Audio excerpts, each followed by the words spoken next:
జై శ్రీరామ్. శ్రీమాత్రే నమః. శ్రీ గురుభ్యో నమః.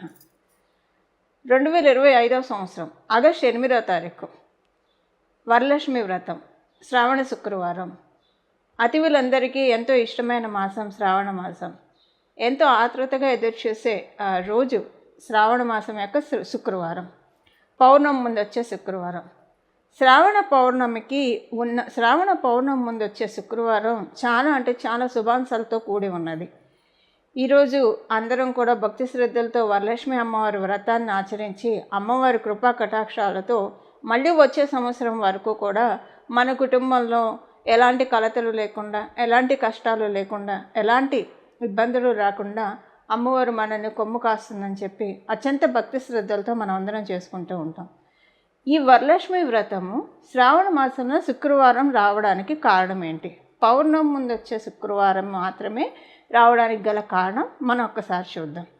ఇది మనందరికీ తెలుసు. చారుమతి అనబడే గుణవంతురాలకి అమ్మవారి కల్లో కనిపించి, శ్రావణ మాసం పౌర్ణమి ముందు వచ్చే శుక్రవారం నా పూజ చేస్తే నువ్వు కోరిన కోరికను నేను తీరుస్తానని అమ్మవారు చెప్పింది. అయితే ఆ అమ్మవారు శ్రావణ మాసం పౌర్ణమి ముందు శుక్రవారమే ఎందుకు చెప్పింది? ఈ విశేషాన్ని ఇప్పుడు మనం తెలుసుకుందాము. ఒకానొక సమయంలో దేవతలందరూ, ఋషులందరూ కూడా, మునులందరూ ఒక యజ్ఞాన్ని తలపెట్టారు. యజ్ఞాన్ని తలపెట్టినప్పుడు ఒక యజ్ఞం కంప్లీట్ అయిన తర్వాత ఆ యజ్ఞ ఫలాన్ని ఎవరికన్నా ఒకరికి దారపోయాలి. అలా దారపోయడంలో త్రిమూర్తుల్లో ఎవరో ఒకరికి దారపోద్దాం అని చెప్పి మునులందరూ అనుకుంటారు. అయితే త్రిమూర్తుల్లో ఎవరికి దారపోయాలి? ఎవరు పరమ సాత్వికులో వారికి మాత్రమే యజ్ఞఫలాన్ని దారపోయాలి. ఇలా ఎవరు పరమ సాత్వికులు త్రిమూర్తుల్లో తెలుసుకోవడానికి భృగు మహర్షి బయలుదేరుతాడు. బయలుదేరినప్పుడు మొదట ఆయన బ్రహ్మలోకానికి, సత్యలోకానికి వెళ్తాడు. సత్యలోకానికి వెళ్ళినప్పుడు అక్కడ సరస్వతి అమ్మవారు వీణానాదం చేస్తూ ఉంటుంది. ఆ వీణానాదం అనే తన్మయత్వంలో ఓలలాడుతున్న బ్రహ్మగారు భృగు మహర్షిని రాకను గమనించరు. భృగు మహర్షి ఆయన వెళ్ళంగానే ఇప్పుడు ఆయన బ్రహ్మలోకంలో ఆసీనులై కూర్చొని ఉంటారు. కూర్చొని ఉండగానే బ్రహ్మదేవుడు తన అనుజ్ఞ లేకుండానే వారు కూర్చోవడాన్ని కించిత్ అవమానంగా భావించి వారితో మాట్లాడరు. దానికి భృగు మహర్షికి కోపం వచ్చి, మహామునినైనా నన్ను నువ్వు గౌరవించలేదు కాబట్టి మా లోకంలో నీకు దేవాలయాలు ఉండవు. మానవులు పూజ చేస్తేనే దేవతలకి శక్తి వస్తుంది. అలాంటిది మానవులు పూజ చేస్తేనే దేవతలకి శక్తి వస్తే మహామునులైన మేము తపస్సు చేస్తే మీకెంత శక్తి వస్తుంది? ఈ విషయము నువ్వు గమనించక సృష్టికర్తవన్న అహంభావంతో ఉన్నావు కాబట్టి మా భూలోకంలో నీకు ఎలాంటి ఆలయాలు ఉండవు అని వచనం చేసి సత్యలోకం నుంచి ఆయన కైలాసానికి వెళ్తారు. కైలాసానికి వెళ్ళినప్పుడు పరమశివుడు నాట్యపరవశుడై భృగు మహర్షి రాకను గమనించకపోయేసరికి ఆయనకి కోపం వస్తుంది.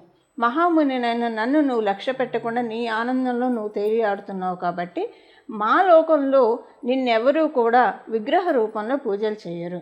లింగాకార సమార్చనం లింగాకారంలో మాత్రమే పూజలు చేస్తారు అని చెప్పి, లింగ రూపంలోనే పూజలు చేస్తారు అని చెప్పి కైలాసం నుంచి వైకుంఠానికి వెళ్తారు. వైకుంఠానికి వెళ్ళినప్పుడు శ్రీ మహావిష్ణువుకి తెలుసు, అంటే ఇదంతా కూడా ఒక లీలా విశేషము, మనందరినీ ఉద్ధరించడానికి, మనందరికీ వరాన్ని అనుగ్రహించడానికి త్రిమూర్తులు కలిసి చేసిన లీలా వినోదం అని మాత్రమే మనం ఇక్కడ భావించాలి. వైకుంఠానికి వెళ్ళినప్పుడు లక్ష్మీ అమ్మవారితోటి చక్కగా ప్రియంగా సంభాషణలాడుతూ ఉన్నారు వారిద్దరూ కూడా, దంపతులిద్దరూ కూడా. అప్పుడు భృగు మహర్షికి ముందే సత్యలోకంలో ఆయనకి కొంచెం ఆగ్రహం వచ్చింది. తర్వాత కైలాసానికి వెళ్తే అక్కడ ఇంకా వచ్చింది. అవన్నీ కూడా కలగలిపి ఇంకా విష్ణుమూర్తి మీద మహోద్రోగుడు అయిపోయాడు. ఉద్రేకం వచ్చేసేసి ఆయన వక్షస్థలం మీద ఈయన పాదాలతో తన్నాడు. ఆయన వక్షస్థలం మీద ఈయన పాదాలతో తన్నంగానే లోకమంతా అల్లకొల్లోలం అయిపోయింది. సముద్రాలకి సునామీ వచ్చేసేసింది. మొత్తం కూడా ఒక ప్రళయకాలంలో ఎలా ఉంటుందో అలా మొత్తం కూడా స్తంభించిపోయింది లోకమంతా కూడా. అయినా విష్ణుమూర్తికి కోపం రాలేదు. కోపం రాకపోగా, అయ్యో మహాముని మీరు వచ్చారో, మీ రాకని నేను గమనించలేదు అని ఉచిత సింహాసనం ఇచ్చి కూర్చోమని చెప్పి ఆయనకి సపర్యలు చేస్తూ అర్ఘ్యపాద్యాదులు ఇచ్చి ఆయన పాదాలను ఒత్తుతూ ఆయనకి మీ పాదంతో నన్ను తన్నారు కాబట్టి మీ పాదానికి ఎంత నొప్పి వచ్చిందో అని చెప్పి పాదాన్ని ఒత్తుతూ ఆయన పాదంలో ఉన్న 3వ కన్నుని లోపలికి చిదిమివేశాడు. అప్పుడు భృగు మహర్షికి ఆయనకున్న అజ్ఞానం అంతా, అంటే అహంకారం అనే అజ్ఞానం దగ్ధమైపోయింది. విష్ణుమూర్తి యొక్క కృప చేత జ్ఞానం అంకురించింది. అప్పుడు భృగు మహర్షి ముమ్మూర్తుల్లో పరమసాత్వికుడు, త్రిమూర్తుల్లో పరమసాత్వికుడు శ్రీ మహావిష్ణువు మాత్రమే అని చెప్పి అందరూ మునులందరికీ చెప్పడము, మునులందరూ కూడా యజ్ఞఫలాన్ని శ్రీ మహావిష్ణువుకి దారిపోశారు. ఇదిలా ఉంటే స్వామివారి మీద అలక చెందారు. కారణం ఏంటంటే స్వామివారి వక్షస్థలంలో అమ్మవారి ఇల్లు, అమ్మవారు ఎప్పుడు అక్కడ కొలువై ఉంటుంది. అంటే నా ప్రదేశాన్ని భృగు మహర్షి తన్నినా కూడా మీరు నన్ను అవమానించారన్న విషయాన్ని లక్ష్య పెట్టకుండా వారికి సపర్యలు చేశారు. భార్యనైనా నన్ను మీరు గౌరవించలేరు కాబట్టి ఇహ వైకుంఠంలో నేను ఉండలేను, ఇక్కడ నేను ఉండను అని చెప్పేసేసి అమ్మవారు భూలోకానికి వస్తారు. భూలోకానికి వచ్చి కొల్హాపురంలో స్థిర నివాసం ఏర్పరచుకుంటారు. అప్పుడు భూలోకంలో అమ్మవారు వచ్చినప్పుడు విష్ణుమూర్తి కళ తప్పినవాడే, ఎందుకంటే లక్ష్మీ అమ్మవారు కళ కాబట్టి, అంటే విష్ణుమూర్తి ఏంటంటే కలియుగాంతం వరకు కూడా మనందరినీ రక్షించాలనే సంకల్పం ప్రకారమే ఇదంతా కూడా చోటు చేసుకుంది. లేకపోతే వెంకటేశ్వర స్వామి వారి రూపంలో మనందరినీ ఎలా అనుగ్రహిస్తారు తిరుమల కొండ మీదకు వచ్చి. అందువల్ల స్వామివారు కూడా భూలోకానికి రావడానికి నిశ్చయించుకొని లక్ష్మీ అమ్మవారిని వెతుకుతూ తిరుమల కొండకి వచ్చి అక్కడ ఇప్పుడు మనందరి చేత పూజలు కలియుగాంతం వరకు తీసుకుంటానని చెప్పి అక్కడ వెలిశారు. ఇప్పుడు భృగు మహర్షి చాలా దుఃఖాన్ని పొందుతాడు. అంటే బ్రహ్మహత్య పాతకాలని కొన్ని ఉంటాయి. ఆది దంపతులైన పరమశివుడు పార్వతి, అలాగే ఇంకొక ఆది దంపతులైన లక్ష్మీనారాయణల మధ్య విభేదాన్ని కలిగించాను. ఇది ఒక బ్రహ్మహత్య పాతకం కింద సమానం. అంటే భార్యాభర్తల మధ్య విభేదాలు కలిగించడం, వాళ్ళిద్దరి మధ్య చిచ్చు పెట్టడము, వాళ్ళిద్దరి గొడవకి ప్రత్యక్షంగా కావచ్చు పరోక్షంగా కావచ్చు కారణభూతులు అవ్వడం, ఇవన్నీ కూడా బ్రహ్మహత్య పాతకంతో సమానం. స్వామివారు భృగు మహర్షి చాలా బాధపడి శ్రీ మహాలక్ష్మి అమ్మవారిని ఎలాగైనా ప్రసన్నం చేసుకొని స్వామివారి చెంత మళ్ళీ చేర్చాలని చెప్పి భృగు మహర్షి అమ్మవారి గురించి కఠోర తపస్సు చేస్తారు. తపస్సు చేసినప్పుడు అమ్మవారు భృగు మహర్షి తపస్సుకి సంతసించి ప్రత్యక్షమయ్యి ఏం వరం కావాలో కోరుకోమన్నప్పుడు, తల్లి నా యొక్క అజ్ఞానం వల్ల, నా యొక్క అపరాధం వల్ల నువ్వు వైకుంఠాన్ని విడిచి కొల్హాపురంలో ఉన్నావు.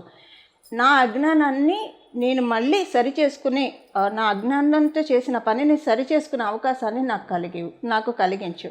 నువ్వు నాకు పుత్రికగా జన్మిస్తే నిన్ను శ్రీమన్నారాయణుడి చెంతకి చేర్చి నేను చేసిన తప్పుని సరిదిద్దుకుంటాను. జ్ఞానులు ఎప్పుడు తప్పు చేయరు, తప్పు చేసినా వెంటనే దాన్ని సరిదిద్దుకోవడానికి ప్రయత్నిస్తారు. అందుకే జ్ఞానులకి పాపపుణ్యం ఉండదు, కేవలం కర్మలు మాత్రమే ఉంటాయని మనకు శాస్త్రాలు చెప్తున్నాయి. అలా స్వామివారు చెప్పడము, అమ్మవారు అలాగే అనుగ్రహించడము. శ్రావణ మాసం పౌర్ణమి ముందు వచ్చిన శుక్రవారం రోజు భృగు మహర్షి ఆయన పత్ని అయిన ఖ్యాతికి అమ్మవారు జన్మించడము, తర్వాత నారాయణుడికి ఇచ్చి వివాహం చేశారు. ఇదంతా కూడా శ్రావణ మాసం పౌర్ణమి ముందు వచ్చిన శుక్రవారం జరిగింది కాబట్టి అమ్మవారు పుట్టారు కాబట్టి వరలక్ష్మి వ్రతం, అంటే భృగు మహర్షికి వరాన్ని అనుగ్రహించి వరలక్ష్మి రూపంలో శ్రావణ మాసం పౌర్ణమి ముందు శుక్రవారం అమ్మవారు జన్మించారు. అందువల్ల మనం శ్రావణ మాసం పౌర్ణమి ముందు వచ్చే శుక్రవారం మాత్రమే అమ్మవారికి పూజ చేయాలి. అంటే కుదరని వాళ్ళు వేరే వారాల్లో కూడా చేసుకుంటారంటే ఆ టైంలో పీరియడ్ అడ్డు వచ్చినా లేదా వేరే కారణాలతోటి అసలంటూ మనం వదిలిపెట్టకుండా ఏదో ఒక వారంలో చేసుకోవడం ఉత్తమము. ఇది శ్రావణ మాసం యొక్క వ్రత కథ. అంటే మనం చారుమతి యొక్క అమ్మవారి యొక్క కథ మనం చదువుకుంటాము. అసలు వరలక్ష్మి అమ్మవారి పుట్టక, అంటే ఈ వరలక్ష్మి వ్రతం పుట్టక కారణం శ్రావణ మాసం పౌర్ణమి ముందు వచ్చే శుక్రవారం ఎందుకు అన్న విషయానికి ఈ ఉద్ధాంతం మనకి తెలుపుతుంది. అలాగే శ్రావణ మాసం పౌర్ణమి రోజు చంద్రభగవానుడు శ్రవణ నక్షత్రంలో ఉంటాడు. అందుకే ఈ మాసానికి శ్రావణ మాసం అన్న పేరు కూడా వచ్చింది. శ్రవణ నక్షత్రం సాక్షాత్తు కలియుగ ప్రత్యక్ష దైవమైన వెంకటేశ్వర స్వామి వారి జన్మ నక్షత్రం. అందువల్ల కూడా పౌర్ణమి ముందు వచ్చే శుక్రవారం పూట అమ్మవారిని పూజిస్తే అమ్మవారు సంతసిస్తుంది. ఇలాగా అమ్మవారు భృగు మహర్షికి జన్మించిన తర్వాత ఆవిడ పేరు భార్గవి అని కూడా అయింది. ఈ అలాగే అమ్మవారు వారందరికీ పుట్టింటి వారందరికీ కూడా వరాన్ని చిందించారు. అప్పటికే భృగు మహర్షికి కుమారుడు ఉన్నారు, శుక్రాచార్యుల వారు. మనం నవగ్రహాలు చెప్పుకుంటాం కదా శుక్రాచార్యుల గురించి. ఆయన వారాన్నే నేను కటాక్షిస్తున్నాను. ఈ శుక్రవారం ఒక శ్రావణ మాసం పౌర్ణమి ముందు వచ్చే శుక్రవారం అనే కాకుండా ప్రతిరోజు ప్రతి వారంలో కూడా వచ్చే శుక్రవారము నేను నా భక్తులు ఎవరైతే అత్యంత భక్తి శ్రద్ధలతో నన్ను పూజిస్తూ ఉంటారో వారందరికీ కూడా తగు వరాల్ని నేను ప్రసాదిస్తానని అమ్మవారు శుక్రాచార్యుల వారికి వరాన్ని ప్రసాదించింది. అలాగే మనం ఈ శుక్రవారాన్ని భృగువారం అని కూడా అంటాం, భృగువాసర అని కూడా అని చెప్తాం. ఇది భృగు మహర్షి యొక్క కుమార్తె కాబట్టి అమ్మవారికి అప్పటి నుంచి భార్గవి అన్న నామధేయం కూడా కలిగింది. ఈరోజు మనం వరలక్ష్మి వ్రత కథతో పాటు అమ్మవారి పుట్టుక, అలాగే భృగు మహర్షి ఈ వృత్తాంతాన్ని ఎవరైతే తలుచుకుంటారో వాళ్ళందరికీ కూడా, అంటే అమ్మవారు పుట్టిన జనన ఘట్టం మనం తెలుసుకోవడం వల్ల అమ్మవారు సంతసించి అమ్మవారు ప్రీతిని చెంది మనకి చక్కటి ఆశీస్సులు మరియు సన్మంగళాలు మన జీవితంలో కలిగిస్తారు. ఇది శ్రావణ మాసంలో వచ్చిన వరలక్ష్మి వ్రతానికి ఉన్న పుట్టుక యొక్క విశిష్టత ఆధారం, పుట్టుక యొక్క విశిష్టత. సత్యమేవ జయతే.